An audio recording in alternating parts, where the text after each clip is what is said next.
Welcome to Australia's Future with Tony Abbott. I'm Daniel Wild from the Institute of Public Affairs. Australia is facing its most significant challenges since World War II. Geopolitical tensions are increasing, cultural self-confidence is in decline. The values which define us, freedom, democracy, egalitarianism and sacrifice, are being put to the test. Over this special podcast series, Tony and I discuss how Australia can survive and flourish in the decades ahead. Well, hello, Tony, and g'day to all of our listeners. Great to be back for another episode of Australia's Future with Tony Abbott. Today we'll be talking about Australia's energy situation and the transition potentially to nuclear technology.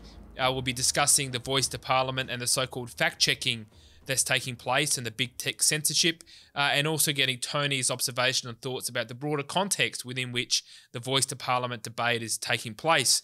Tony, nice to be back with you. Dan, thanks for having me, and it's great to be back with our viewers. Great, pleasure.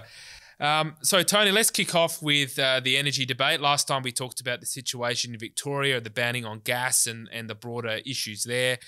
I think the coalition is starting to provide some pretty important leadership on the energy debate. Recently, we've had the Shadow Energy Minister, Ted O'Brien, making the observation about the coal to nuclear transition that's been taking place in some parts of the United States. Reporting last week by Jeff Chambers in The Australian says a coal to nuclear transition in the regions, tapping Australia's world-leading uranium stocks, firming as centerpieces of the coalition's 2025 energy policy. Tony, this is, I think, a pretty positive development. What are your thoughts? Well, if we are going to achieve net zero and keep the lights on, the only way to do so is through nuclear power. We don't have the kind of hydro resources that a country like New Zealand or even a state like Tasmania has. So if we are going to get to net zero using proven technology, because of what Mother Nature has given us, nuclear is the only way to go.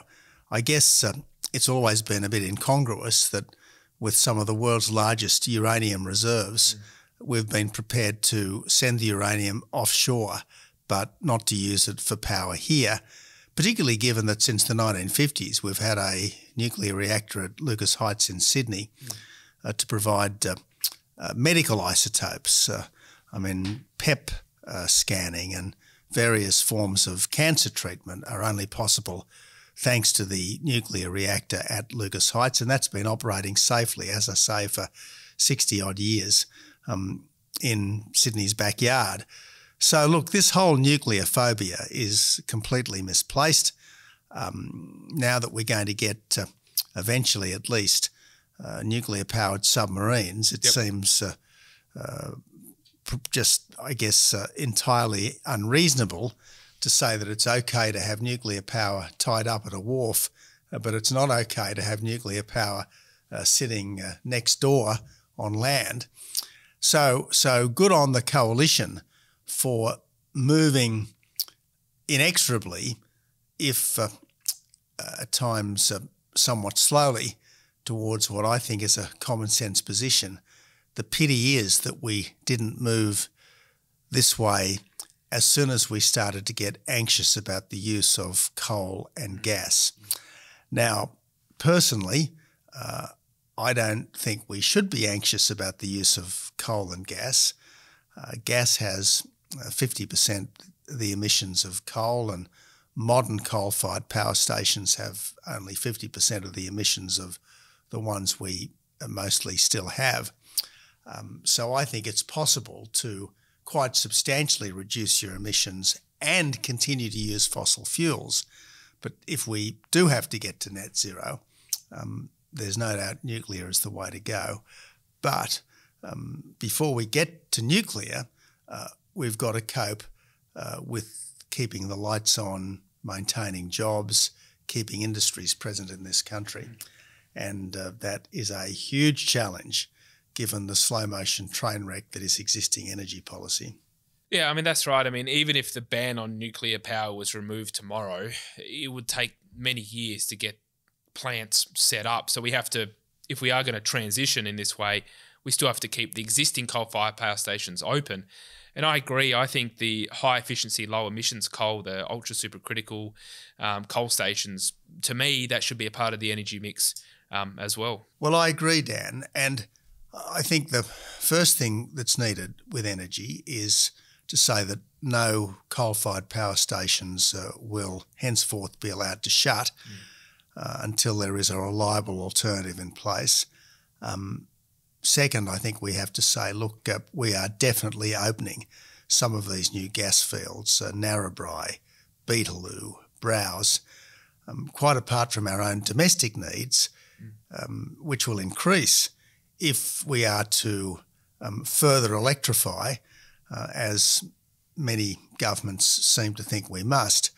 But quite apart from that, we need to be a secure source of gas to our major friends and allies like the Japanese and the Koreans. So look, for all sorts of reasons, it's essential that we don't just jeopardise our own power supply in the short term by further coal closures.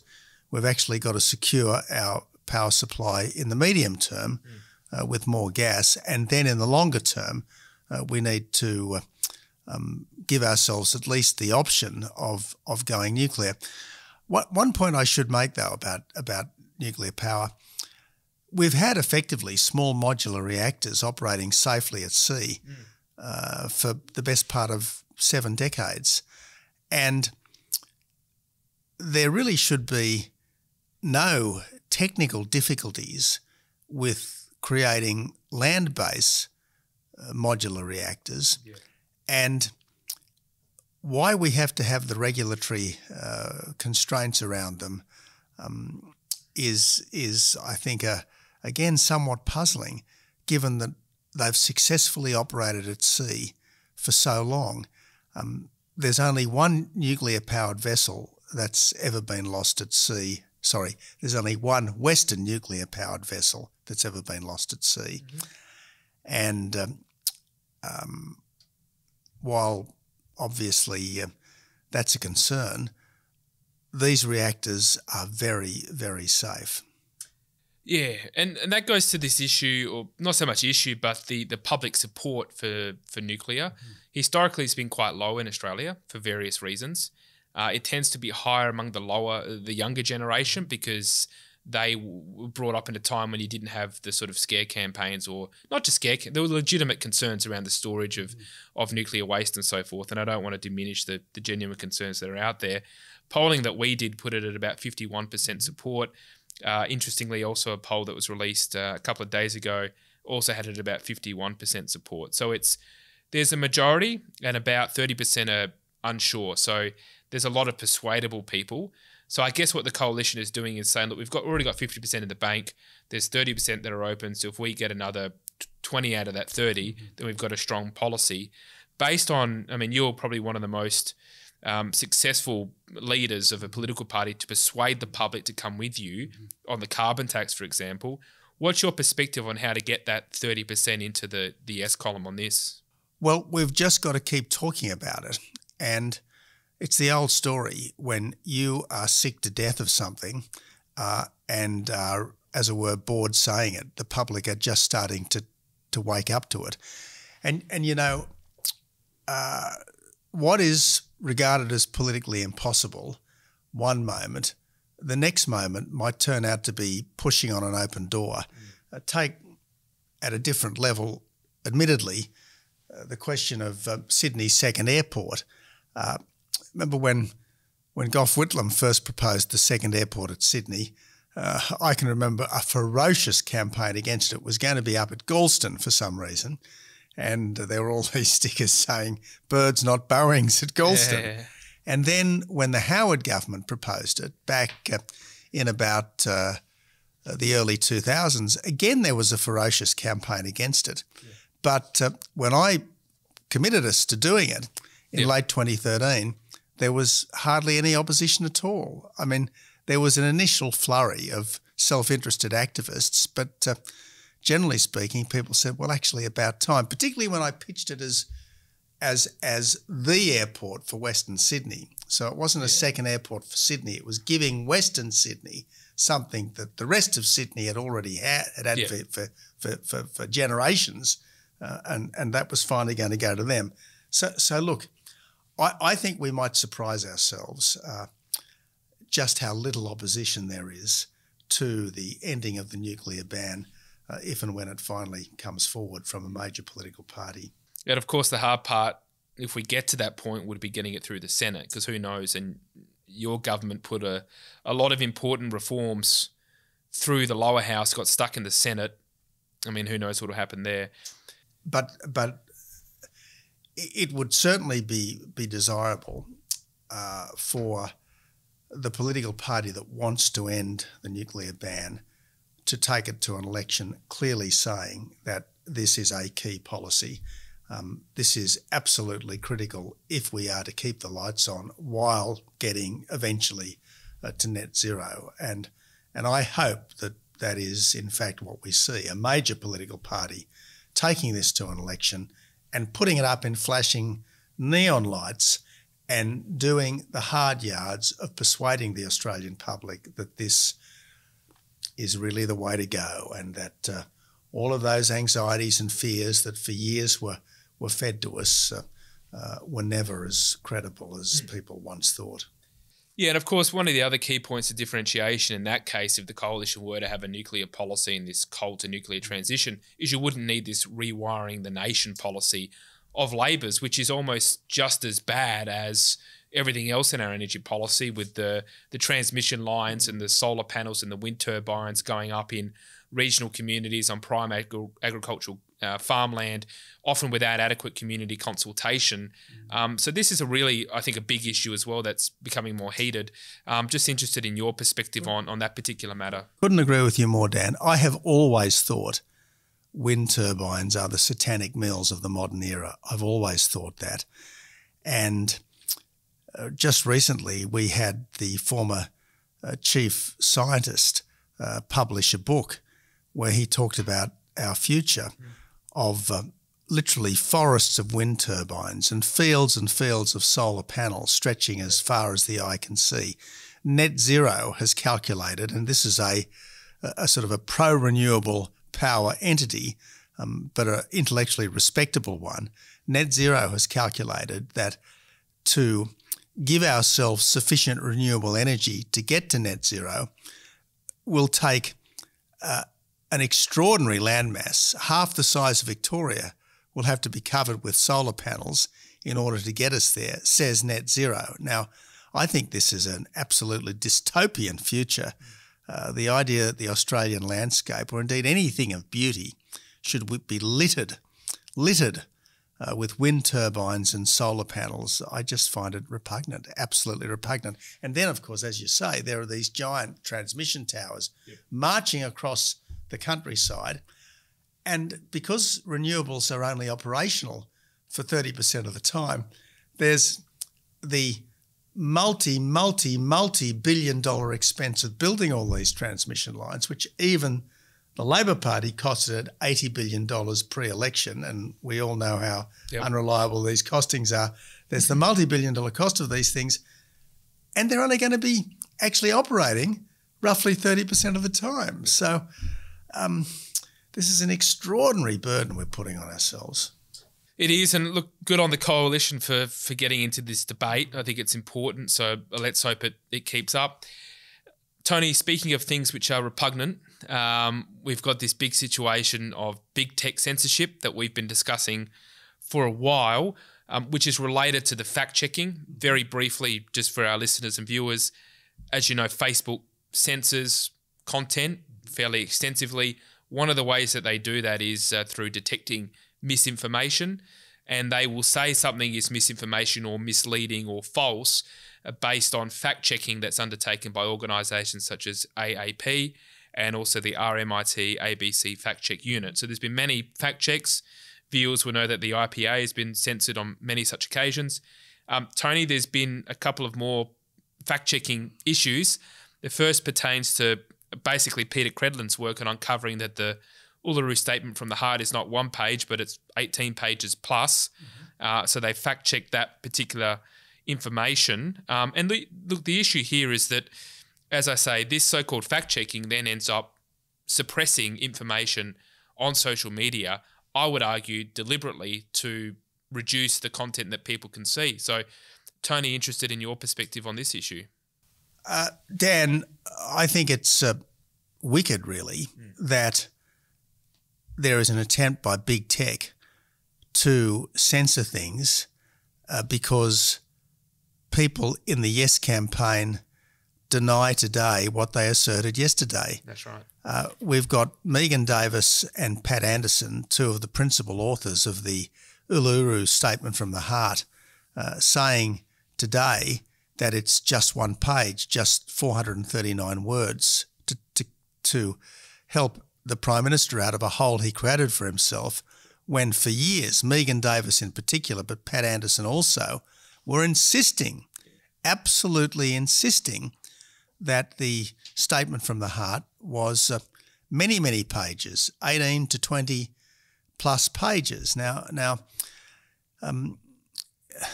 I just don't know how these people can look at themselves in the mirror without blushing with embarrassment right now. I mean, Megan Davis said in her Parks oration in 2018 that it's a common mistake to think that this thing is one page. In fact, it's 18 to 20 pages.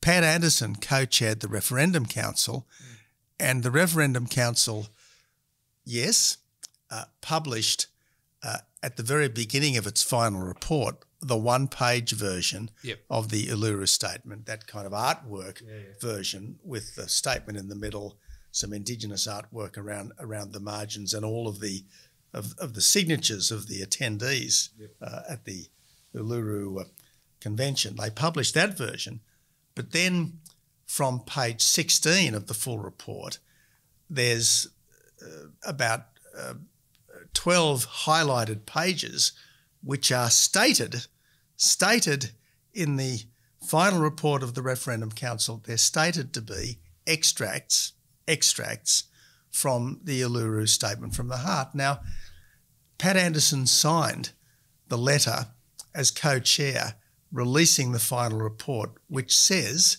here are 16 pages of extracts, or a dozen pages of extracts rather, from page 16 of the report from the Statement from the Heart. Now, you just can't assert one thing when it's convenient and a different thing when the convenience changes, when the politics changes. And obviously right now, millions of Australians are starting to get quite anxious about The Voice, because they're waking up to the fact that it's not just The Voice, it's voice, treaty, truth.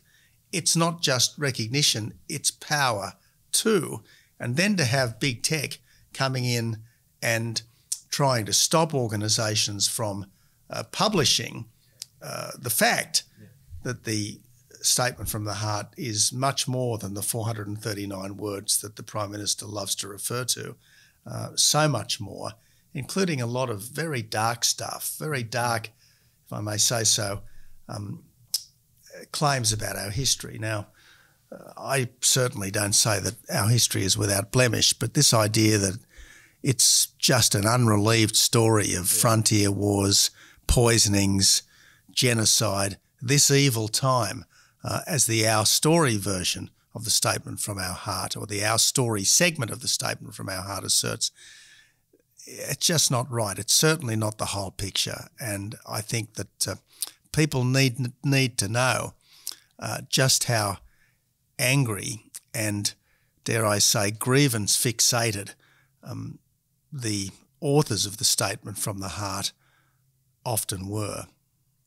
Well, that's right. And you've had people like Marsha Langdon explicitly say our Constitution is racist. And of course, she's the co-author of the Karma Langdon report.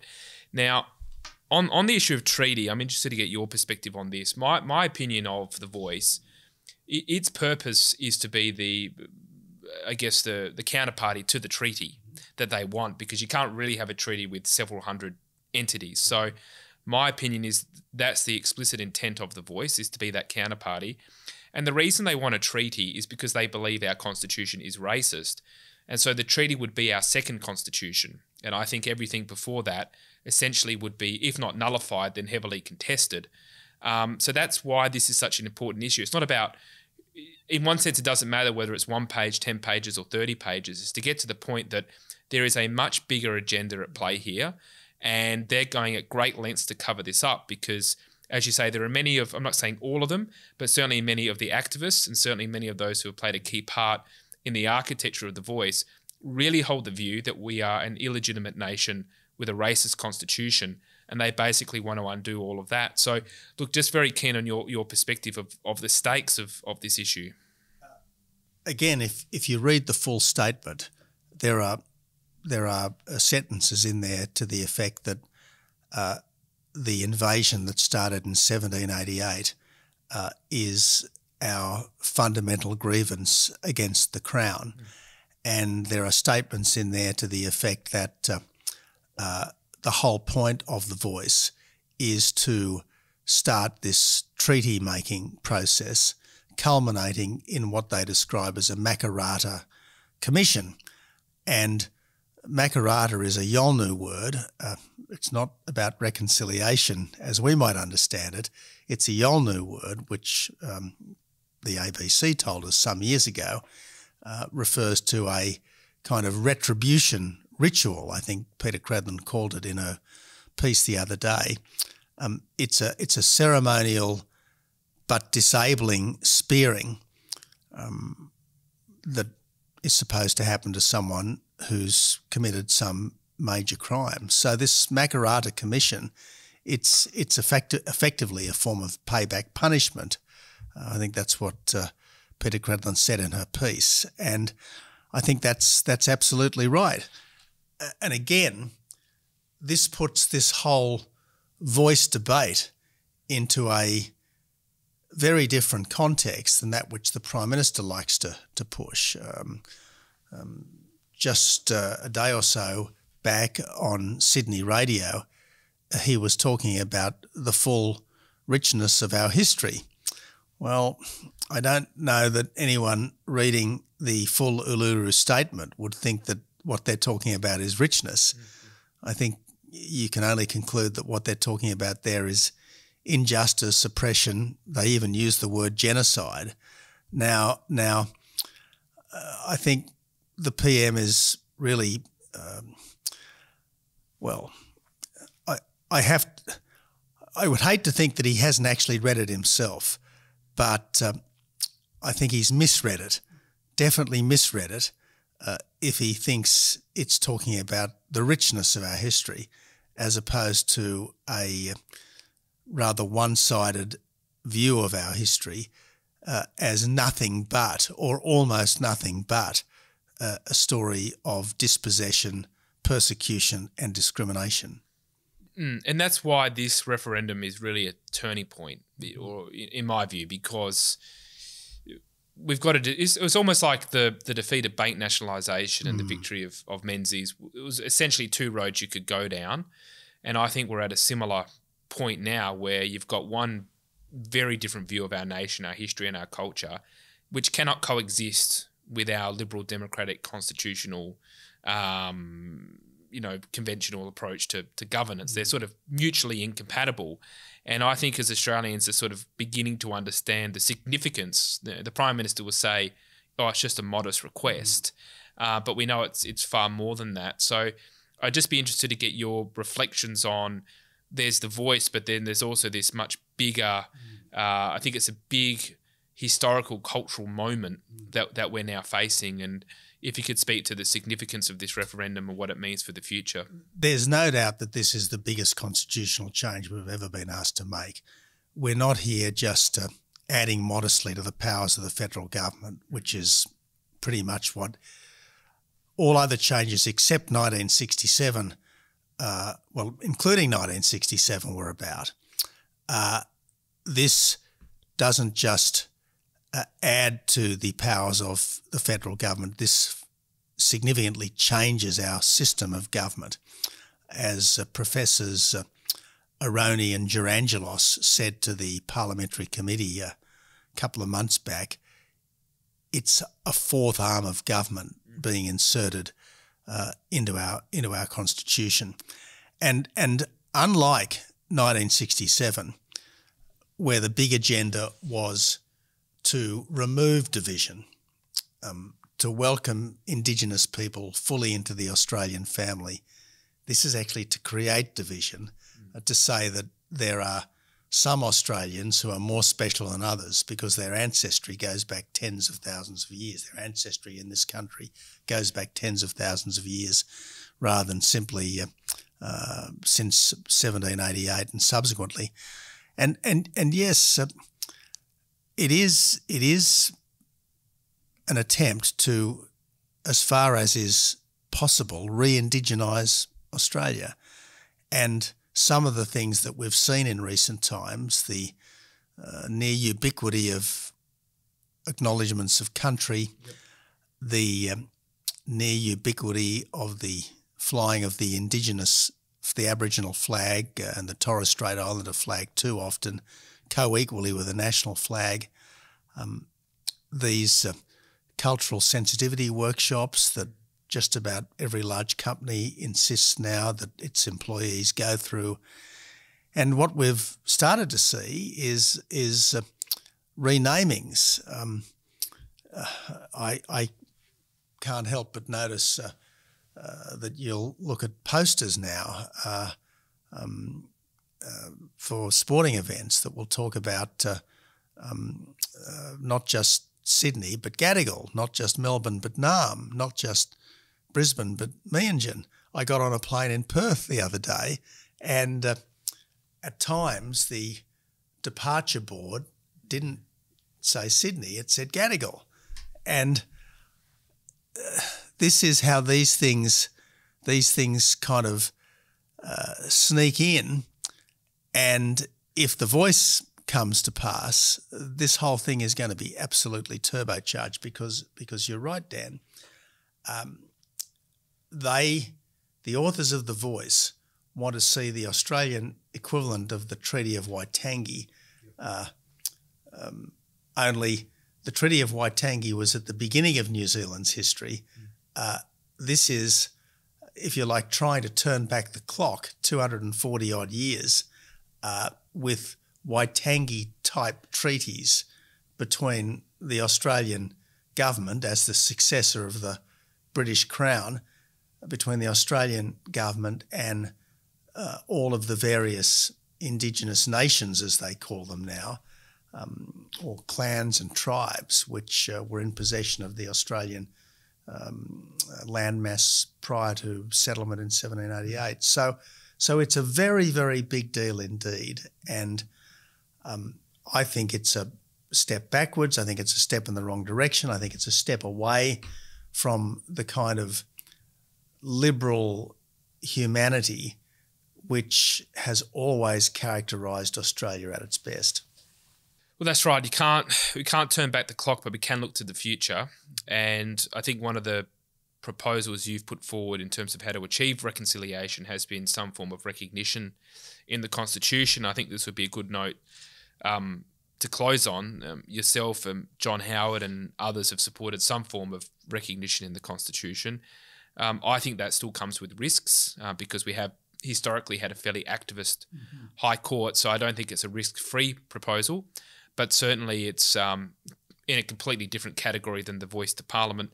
So perhaps we could just finish on what in terms of how do we achieve reconciliation, presumably recognition is a part of that, if you could elaborate on your thinking in that space. Well, yes, Dan.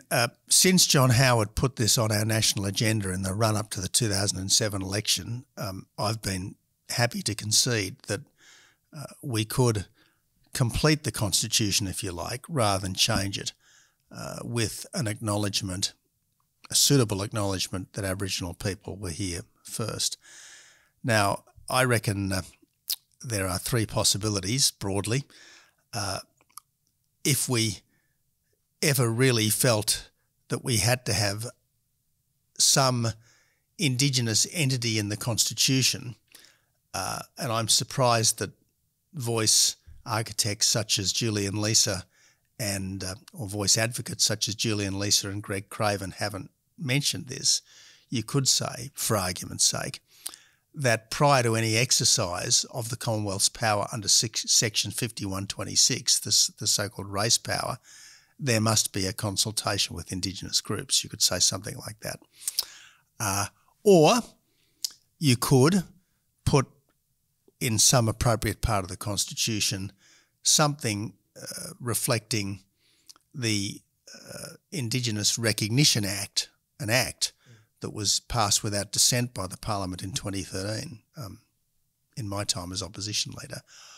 Or my own preference, my very strong preference, would be to insert in the preamble, after the words "one indissoluble federal commonwealth," these new words, "with an Indigenous heritage, a British foundation and an immigrant character," because all those three things are indubitably true. Taken together, it would make indigeneity one of the three pillars on which modern Australia is based, and it would be a change to our Constitution, an improvement arguably to our Constitution, a grace note certainly in our Constitution that's got something for everyone. And in the end, successful constitutions have got to belong to the whole people, and successful constitutional change has got to have something in it for everyone. And at the moment, that is most definitely not the case with this voice. Well, Tony, on that note, we might end it there. And I think after all this division, it might be good to have a proposal that could conceivably unite the country. But we'll see how that goes. So, Tony, appreciate your time and insights as always. And thank you for being with us. And I look forward to talking again in a couple of weeks' time. Thanks, Dan. This is a production of the Centre for the Australian Way of Life at the Institute of Public Affairs. To find out more, visit australia.ipa.org.au.